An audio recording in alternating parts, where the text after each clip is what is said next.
George Michael, Andrew Ridgely, Wham, congratulations on all your success, and I think you'll find the Butcher's Boys will be whistling that next week. Butcher's Boys whistling at us? Yeah, not whistling at you, no, I suppose. You met each other at school. What were your first impressions of each other? What did you think of him when you saw him first, George? Keeping it as clean as you can. Well, it's difficult, really. And what did I first think of him? I thought he was pretty loud. You know, brash, young thing. You admired him, in other words? Oh, yeah, yeah. I thought, now there's a boy I want to sit next to. Yeah. Actually, it's not the truth at all. I was ordered to. And, first time I'd ever been put in charge of... Yeah. I think it worked out well. Were you the big wheel in the school? Were you the head boy or something? I mean, what was he like? What was he like? Strong, silent. Yeah. Pimples? Actually, yeah, it was like, you know, all the stuff that you've read in the papers, fat, ugly, spotty. Yeah. You know, it's all trying to get this ugly duckling image across. Yeah. When do you turn into the spot? Well, you know, this is what we're waiting to see. Obviously, you're happy with the success, and obviously it's made an enormous change in your life. But are you happy with being famous, with being recognized everywhere, with having teenagers screaming at you? Do you like that aspect of it? I mean, apart from being on stage, in your social life? I think everything is relative, really. I mean, for every high, there's a low, I suppose. And obviously a lot of things are limited now, socially. But I think if we weren't happy, we wouldn't be doing it, so we wouldn't be trying to achieve more, which is what Andrew, do you still get on pretty well together, or did you ever get on well together? Is it just a professional partnership? And your friends? It took a few adaptations along the way, you know, to get to cope with different situations. Because obviously, you know, we never worked or been in business together, so you know, you learn your friendship in a different sphere in that respect. So you had a bit of publicity about having your face altered at a party or something. Doesn't sound too good, does it? Is it? What happened? Oh, I chose the wrong model. Actually, it was one small step on my road to perfection, you know. You weren't happy with the hooter that God gave you then? No, it became unhappy. I got a few whacks on it when I was younger, and they said, boy, when you're old, you'll regret it to get it done. But pictures of him as a baby had this perfect straight nose. But it isn't like people in popular music to own up to the fact that they've had their nose straightened. I think that's a problem generally, isn't it? We own up all the time. Yeah, and you haven't been all that kindly handled by the critics, have you? Not the music critics. Only the public like it. It's the usual syndrome. But I mean, why do you think the critics are inimical to you? Why do you think they give you so much stick? I think it's exactly that. I think it's because we do own up to everything that we do. We're very honest about how we market ourselves. We're probably the only band at the moment who are totally unashamed of being screamed at. And I think it's like we do everything that everyone else does, only everyone else is very, very subtly camouflaging the ways of selling themselves. And we just think, you know, there's no reason that you don't have to... It's not insulting your public to do it and to tell them you're doing it because they enjoy it just the same way. I mean, marketing is marketing and image is image. No one thinks that's really us. I think deep down, I don't think anybody thinks that we're what we portray ourselves to be in our videos or anything. But because we make it so obvious that we're mucking about, I think we like blow other people's cover, and it's irritating to a lot of people. What are you going to do when it stops? What am I going to do? Hopefully I'll retire with grace. Or do something with grace. Nice go. Better once or twice, you know. But won't that be hard if you've enjoyed the extrovert behaviour, you've enjoyed the adulation? How are you going to stop? I think actually that there's a general misconception which will pass over the next 10 or 15 years. I mean, if the music industry lasts that long.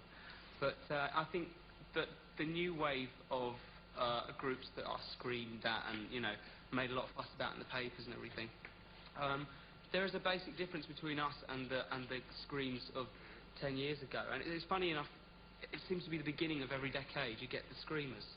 And this decade there's been ourselves and 3 or 4 other groups. But this time they seem to be writing for themselves, with very few exceptions.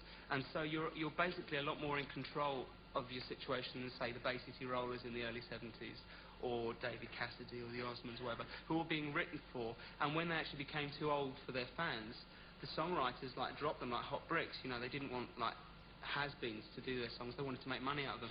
And so they weren't the artists themselves weren't in control of their destinies. I think a lot of the new ones are. So it's actually going to be interesting to see how long everybody lasts. I mean, after this, we can go into other things, obviously, if you get bored.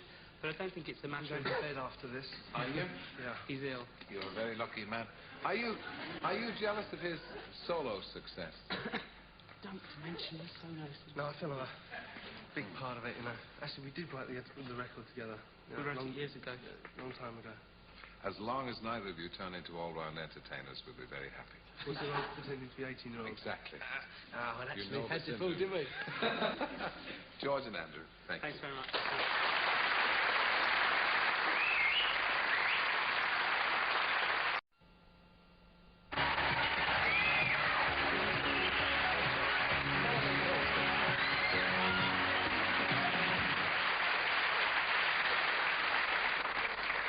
Well, Sir Michael Tippett's fans were cheering as you came in there. It's nice to see you both again. Not long, is it? Has much water gone under the bridge? And you've obviously been in the papers and all the rest of it, and it's something of a controversial way, haven't you? I mean, you're buying Diana Dawes' house. Apparently. Well, all I know about that story is that I picked up a paper last week that said that the house was going for $325,000 instead of $250 now.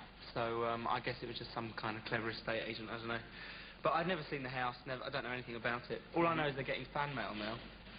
Yeah, I hope whoever buys it appreciates it. So. Yeah, you have to stop it. What they call the price of fame. People making up stories. If you can't give them a story, they make one up. I see you involved with two ladies. Yes, so the first I learnt about it was in Melbourne, in actual fact in Melbourne Truth. Pravda. Wrote the story. Almost. Yeah. And it may come as somewhat of a surprise to avid millions who read the senior side of Fleet Street, but I've never met them. I've never even seen or come within earshot of the two lovely ladies. They're both very ugly as well, Yes. that's the thing. That's really what he said. They're very ugly, you know. I mean, if they were... A bit of a slur, really. Yeah. I saw them up close last week, and they're worse than they looked in the papers. Could that be jealousy? Is that jealousy on your part?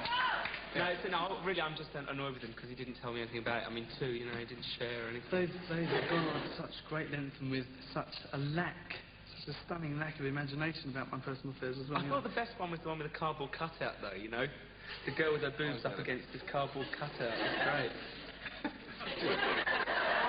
The price of fame. Now, let's move on to your plans, because you're heading off for the Far East. To Shin. To China. Yeah. China.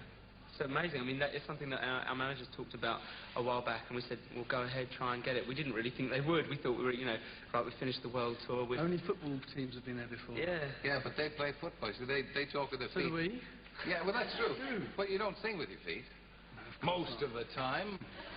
Yeah, can you sing in Mandarin? That's the thing. Oh, I don't know. Can you get over the bat? I mean, how big are your hits? Though. How big are your hits in China?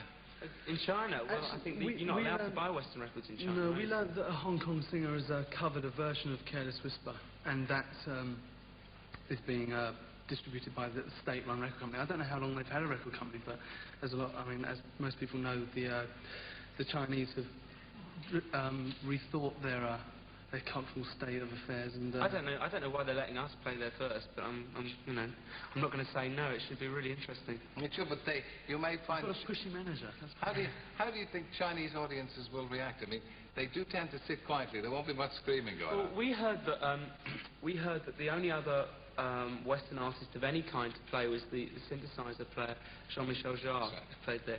And I mean, I can't really imagine how you can get very excited about a synthesizer player, but apparently they did. So that you know, speeds well anyway. Yeah. I mean, entertainment's entertainment by and large, and I think if we go down as nearly half as well as we have around the world on our recent world tour, then it should be really. You will, gentlemen. You will. And thank you for joining me. And thank you. Thank you all.